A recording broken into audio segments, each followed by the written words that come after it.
Gunsmoke,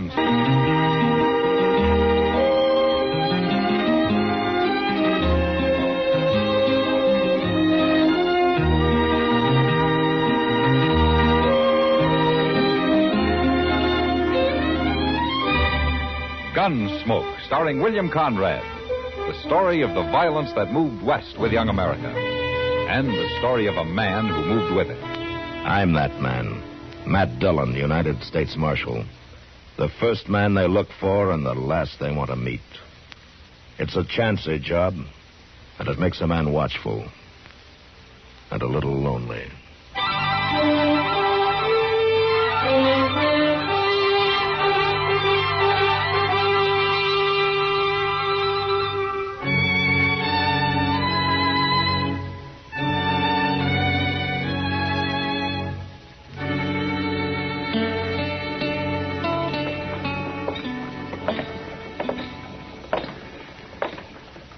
You know, Mr. Dillon, it's pretty doggone funny when you stop to think about it. What is, Chester?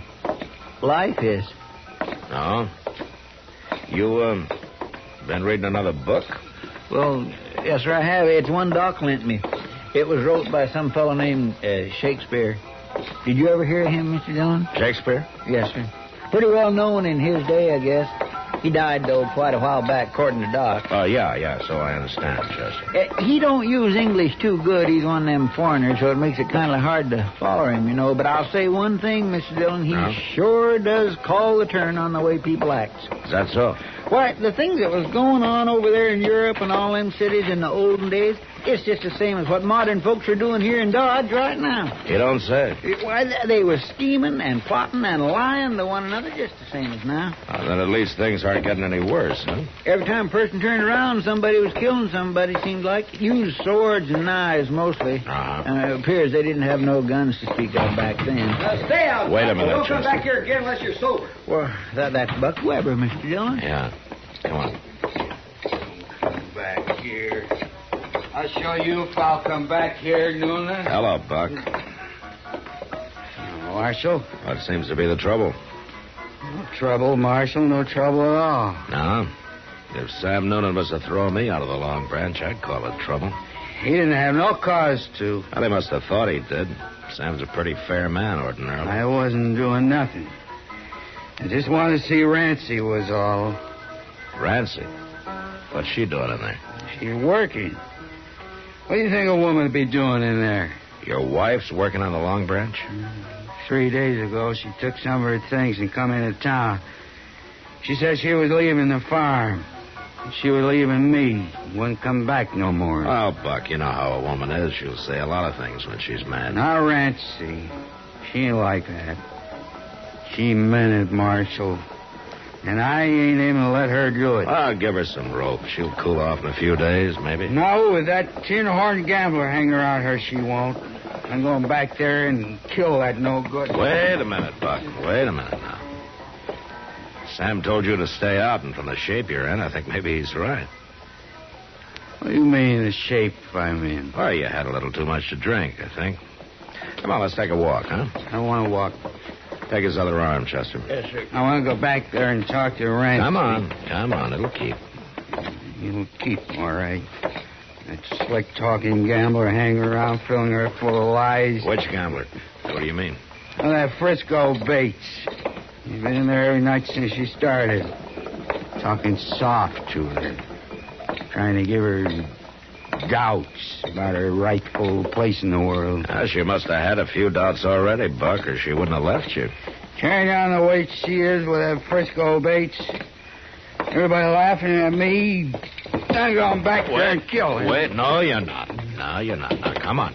That's it. Whole town talking behind my back. Well, a funeral wouldn't give them any less to talk about, you know. You take me to jail, Marshal? Now, just for tonight, Buck. It's the only way to keep you out of trouble. Whose side are you on, anyhow? Mine or that no-good gambler's? Maybe neither one, Buck. There's another side to it. Whose? Your wife's.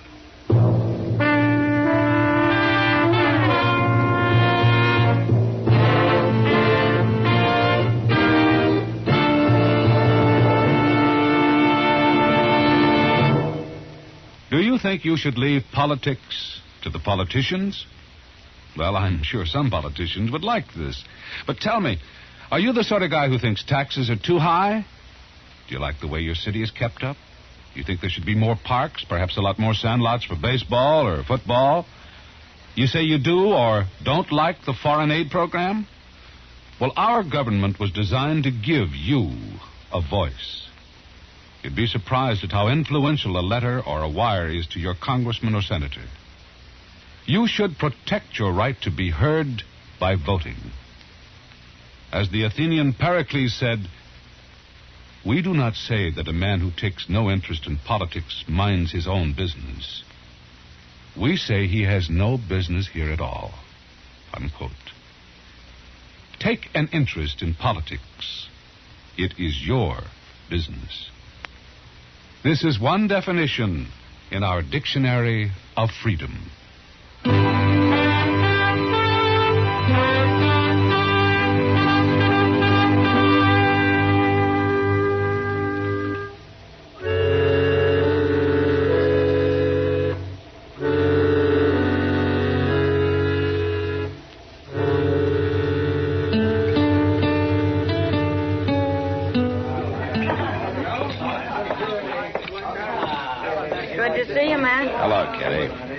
You might be going to pass us up this evening. That's hard to break the habit. Kitty, I understand Rancy Weber's working here now. That's right, Matt. She started 3 nights ago. Is she around? She'll be back in a minute. Right now, she's crying. Oh? Yeah, her husband came in drunk and mad a while ago and started abusing her. Yeah, I know. I just locked him up for the night. I'm glad you did, Matt. Buck Weber could be real mean if he got started. I'm afraid he's already started, Kitty. What about this Frisco Bates? Oh, so that's it. I told Rancy the talk would get around. Anything to it? I don't think so. Not really. Buck's got the idea there is. Well, he's a touchy one, Matt. He's awful hard to figure. Yeah, I know. I hated to see Rancy start here, but she told me she'd left him. She didn't have a cent to her name. I thought she might be better off here than some of the other places. At least I can sort of look after her. I'm sorry, Kitty. I shouldn't have acted like that. Oh, good evening, Marshal. How are you, Rancy? Oh, if you two will excuse me, I better look after a couple of things. Yeah, sure, Kitty. I guess you're probably kind of surprised to find me working in a place like this. No, I'd already heard about it. I saw your husband a little while ago. Oh. You, sure you know what you're doing, Rancy? I'm sure, Marshal. It's an easy life to get into, but it's rough to get out of. So's farming. And I'm afraid Buck's going to cause you trouble. He's caused me trouble for 7 years. Is that so? 7 years of drudgery. Make a woman a slave and work her to death. Never a decent word. You know, some of the easy ways work out hard, too, Rancy. Well, I take my chances. But Buck might as well get it through his head right now. I'm not going back, not ever. I doubt if Buck's going to see it that way. He'll have to. What can he do about it? Well, he could try to harm you, maybe, in some way. I'll let him. It won't be the first time. There's nothing Buck likes better than hitting a woman. Unless maybe it's a young one. Well, right now he seems to want to hit a fellow named Frisco Bates. Oh, Mr. Bates he's just been kind to me. That's all. Uh-huh. You know, men like him are new to you, Rancy. They can cause a lot of trouble sometimes. Just by being kind. I'm not a bad woman, Marshal. At least I don't think I am. All I ask is just a little kindness and a reason to laugh once in a while. Is that too much? Not to ask, no. Sometimes a little too much to expect, though. Are you going to monopolize this young lady all evening, Marshal? Oh, how are you, Frisco? Rancy, you better go see what it was that Kitty wanted, huh? What, Kitty? Yeah. Oh. All right, Marshal. You excuse me, Mr. Bates? Certainly. Is this a policy of the law in Dodge City, Marshal, interfering in people's personal affairs? Sometimes, yeah. At least when their personal affairs seem to be heading toward a killing. You mean Rancy's husband, I suppose. Well, he came around looking for you, didn't he? The way he's been treating her, I may go looking for him. Why her, Frisco? There are other women around. Not like Rancy. She's out of place here. She's not the kind to be working here. You know it. Well, maybe she won't be long. I've asked Rancy to go away with me, Marshal. I've asked her to marry me. That surprise you? A little bit, yeah. It surprised me, too. But that's the way it is. Rancy agree to it? Not yet. But she will. And Buck Weber won't have a thing to say about it. He won't, huh? I wouldn't count on that if I were you.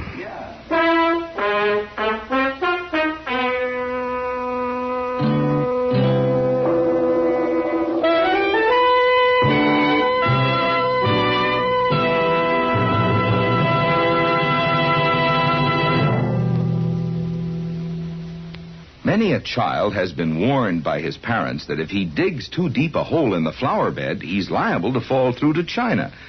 Well, apparently this little tale had its origin in our American folklore many years ago. And it all started when Captain Wentworth bumped into the great Sam Patch in the middle of the China Seas. The captain said, "Why, Sam, how did you get here? I thought you were drowned near the Canadian border." Sam replied, "I didn't get here at all. I dove right through. In that there Niagara dive, I went so deep, I thought it was just as short to come up the other side. So I came out here in the China Seas.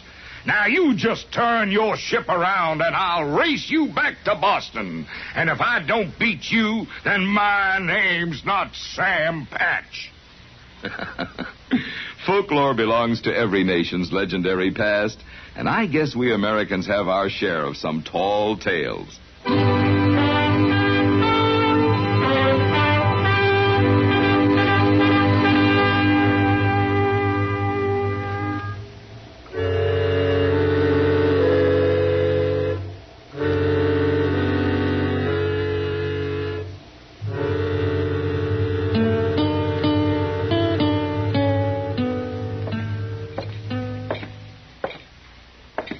Morning, Buck.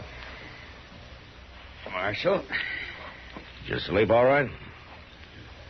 Tolerable. Well, I hope you slept off some of those crazy notions you had last night. Maybe. All right, come on out. I got your belongings out here in the office, Buck. There's no charge against you. You're free to leave. Glad to hear that, anyway. Well, morning, Buck. Stuff's there on the table, Buck. Thanks. Did I get my gun back? Chester? I'll get it.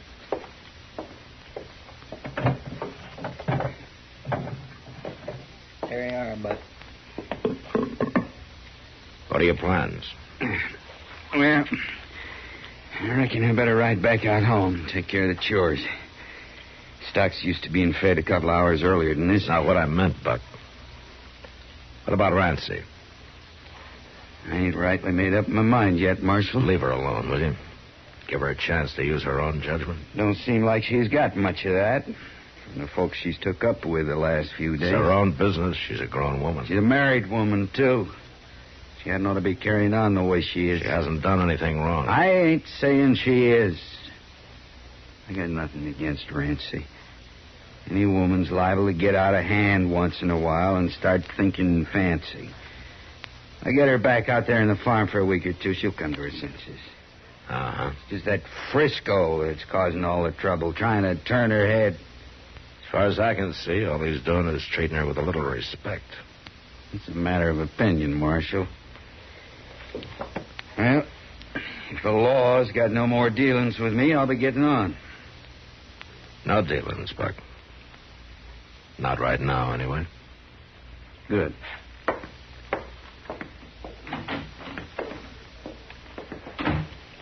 That fellow was born under a bad star, Mr. Dillon. Yeah, you may be right, Chester. He lives mad and he's going to die mad. You just wait. That's about all I can do, Chester.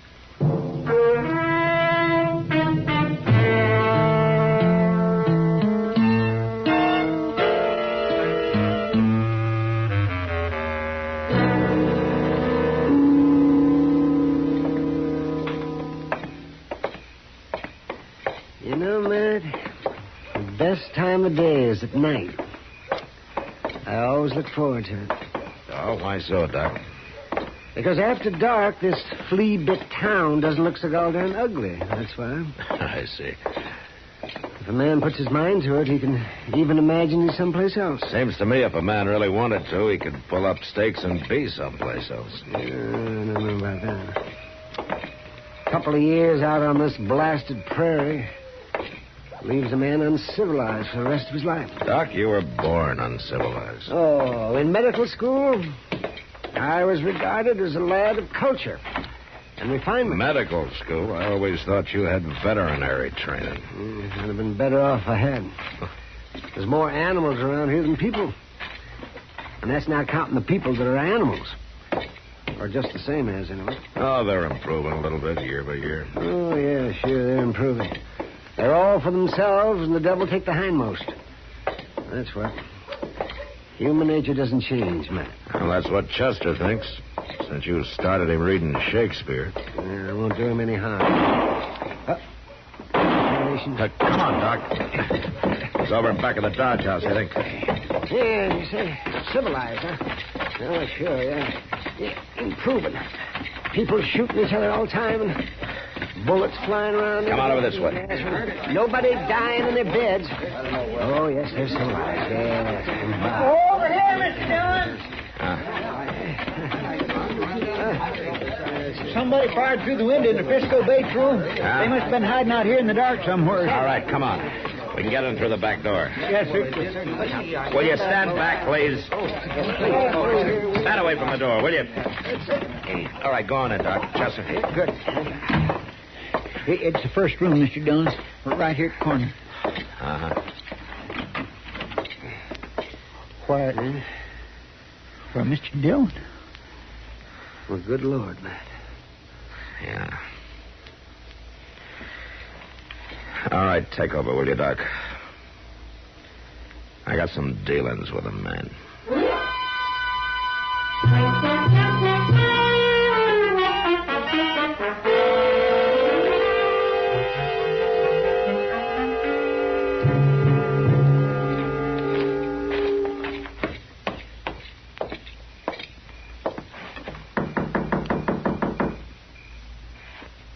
I don't hear nobody inside, Mr. There's Dillon. one way to find out. All right, hold it, Buck. Why, Marshal, I thought I heard somebody knock. You did. Been doing some shooting, huh? No, I was just cleaning my gun. Sit down, Marshal. I'll clear this stuff off the table. Never mind, Buck. Here, let's have a look at that pistol. What for?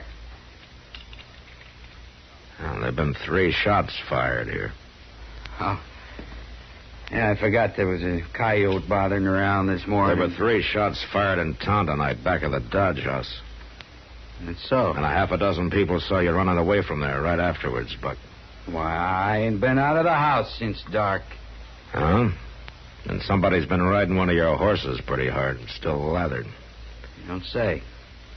Way I figured, Buck, you waited outside Frisco's window till you saw the lamp lit and a shadow on the blind, then you fired through the window and ran for your horse. That about the way it was? Yeah. Just about. Then you're under arrest for murder. There won't nothing come of it, Marshal. When a man's wife's being bothered, there's an unwritten code. There's no code about killing from ambush. Well, he had it coming to him. The jury will see it that way. He was trying to get her to run away with him. Everybody in town knew about it. They didn't know she'd made up her mind not to do it. What do you mean? She told Kitty tonight. And she went over to tell Frisco, but he wasn't in. The clerk of the Dodge House gave her the key to Frisco's room so she could go back and wait for him. What are you saying, Marshal? It was Rancy who lit that lamp tonight. It was her shadow on the blind. Then I... That's right, Buck. She's dead. And juries don't have much sympathy for men who kill women. You're gonna hang, Buck.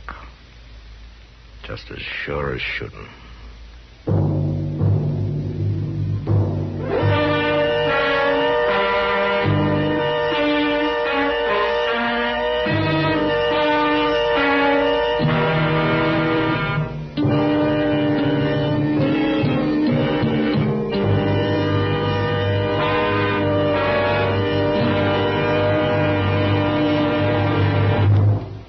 How well do you know the history of your Marine Corps?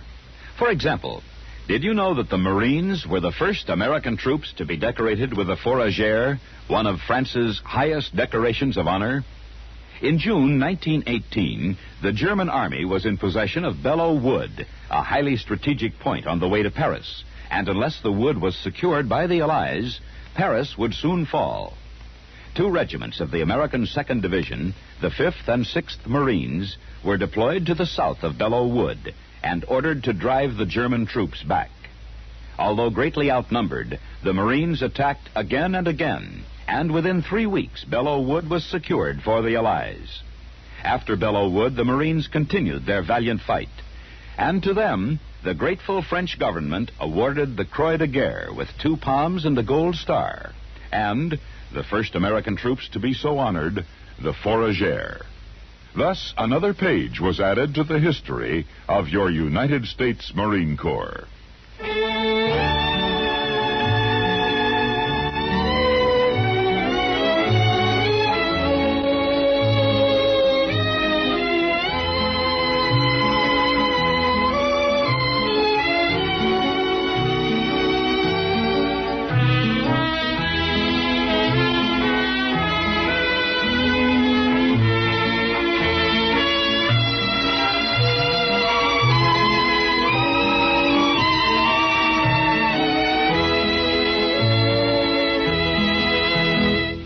Gunsmoke. Produced and directed by Norman MacDonnell. Stars William Conrad as Matt Dillon, U.S. Marshal.